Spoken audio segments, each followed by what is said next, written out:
બાદ આજના ત્રીજા મહત્વપૂર્ણ મુદ્દાની ગુજરાતમાં ફરી એકવાર દાદાનું બુલડોઝર ચાલુ છે અને સાબરકાંઠાના પ્રાંતિજમાં થયેલ જૂથ અથડામણ બાદ આજે અહીં ગેરકાયદેસર દબાણોને દૂર કરવાની કાર્યવાહી હાથ ધરાઈ હતી।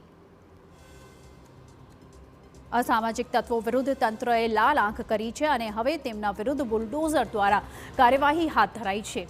સાબરકાંઠાના પ્રાંતિજમાં ગલેચી ભાગોળ વિસ્તારમાં આજે દબાણો દૂર કરવાની કાર્યવાહી હાથ ધરવામાં આવી હતી।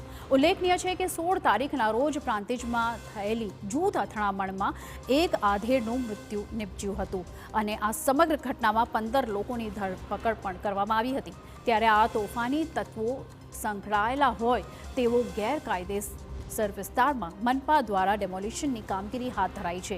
જો કે કોઈ મુશ્કેલી ઊભી ન થાય તે માટે ડેમોલિશનની કામગીરી દરમિયાન સુરત પોલીસ બંદોબસ્ત ગોઠવી રહી છે અને પૂરી ત્યાં બંદોબસ્ત કરવામાં આવ્યો હતો।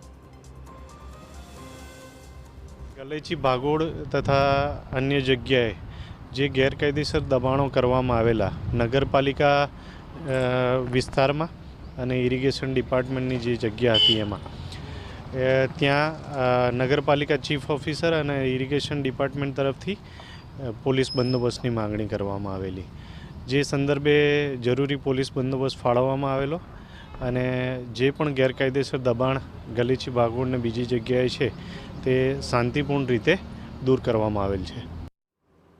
દબાણ દૂર કરાતા પૂર્વે નોટિસો પણ પાઠવવામાં આવી હતી તો જૂથ અથડામણ પ્રાંતિજના બારકોટ વિસ્તારમાં થઈ હતી। ત્યારે અનુમાન લગાવાઈ રહ્યું છે કે આવનારા દિવસોમાં તંત્ર દ્વારા બારકોટ અને પઠાણવાડા વિસ્તારમાં પણ ડેમોલિશનની કામગીરી હાથ ધરાઈ શકે છે। તંત્રએ જે કાર્યવાહી હાથ ધરી છે તે પ્રકારે જે અસામાયિક તત્વો હોય તેમની સાથે જોડાયેલા ધંધા રોજગાર હોય અને તેમાં ગેરકાયદેસર પ્રકારે દબાણ આચર્યું હોય તેવા તમામ લોકોના વિરુદ્ધમાં આ પ્રકારે ડિમોલિશનની કાર્યવાહી જે છે તે આજે વહેલી સવારથી શરૂ કરવામાં આવી છે। પ્રાંતિજ શહેરની અંદર જે અસામાયિક તત્વોને સાંકળતા વિસ્તારો છે તે વિસ્તારની અંદર આ પ્રકારની નોટિસો પણ આપવામાં આવી છે અને શક્ય છે આ વિસ્તાર સિવાય અન્ય વિસ્તારોમાં પણ આ જ પ્રકારે ડિમોલિશનની કાર્યવાહી પણ શરૂ કરવામાં આવી શકે છે। અવનીશ ગોસ્વામી, TV9 પ્રાંતિજ।